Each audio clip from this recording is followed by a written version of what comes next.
بال کبابی رو همه بلدن بخورن، اما بال کبابی شکم پر کمتر کسی خورده.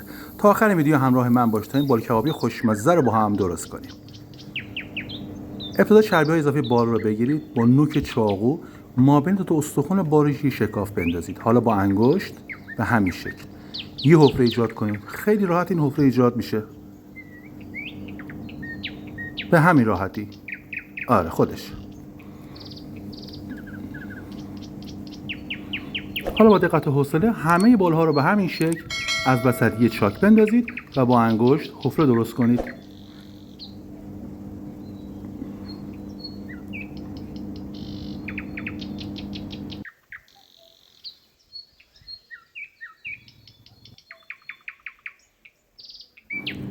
برای مزه‌دار کردنش یه پیاز از وسط برش بزنید.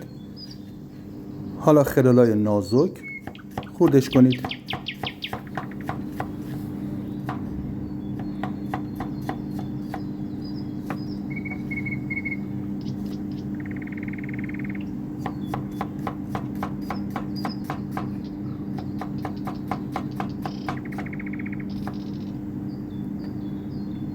وقتی کار برش ها تموم شد میریم سراغ بالها. پیازها رو داخل دستتون کاملا فشار بدید تا آب پیاز در بیاد. نصف قاشق چایخوری زردچوبش بزنید یا زعفران، نصف قاشق چایخوری فلفل قرمز، یه قاشق چایخوری پر پودر تخم گشنیز، نمک به میزان لازم، آب لیمو ترش 2 تا 3 قاشق غذاخوری. و در نهایت برای پوشش دادن و یا کاور از روغن مایع استفاده می‌کنیم. اون هم 3 قاشق غذاخوری کافیش است. حسابی ماساژ میدیم، ورز میدیم تا مواد کاملا به خورد بالهامون برن. باید با دست هم زد، با قاشق نمیشه. آره با دست حسابی ماساژشون بدید تا کاملا ادویه‌ها به خورد بالهامون برن.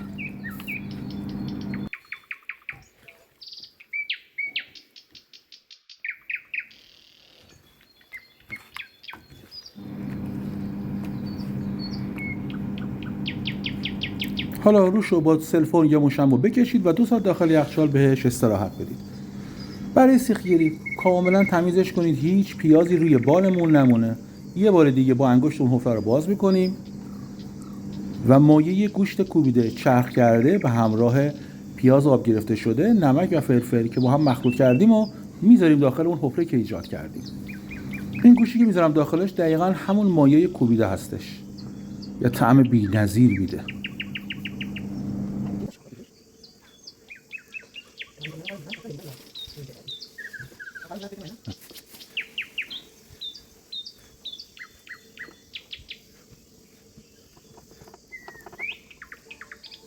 حالا به آرامی به سیخ بگیریدش. سیخ گیریش خیلی راحته. باور کنید از طعم این بال کبابی شکم پر شگفت زده میشید. دوست گلم اگر خوشت اومد خوشحال میشم سابسکرایب کنی و با لایک کامنتات از من حمایت کنی. ممنون میشم برای توسعه کانال منو به دوستانت معرفی بکنی.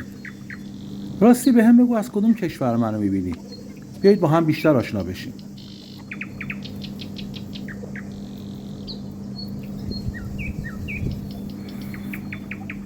برای کباب کردنش اصلا نیاز به باد زدن نیستش. ببینید وقتی زغالتون افروخته باشه بذارید روش تا کاملا مغز پخت بشه. اگه بهش باد بزنید امکانی که بسوزه و توش خام بمونه خیلی زیاد هست. یه طعم جذاب و بی‌نظیر و جدید.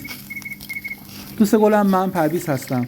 خوشحال میشم سابسکرایب کنی و با لایک و کامنتات نظرت رو به من بگی. دوستت دارم. تا آموزش بعد، خدا نگهدار.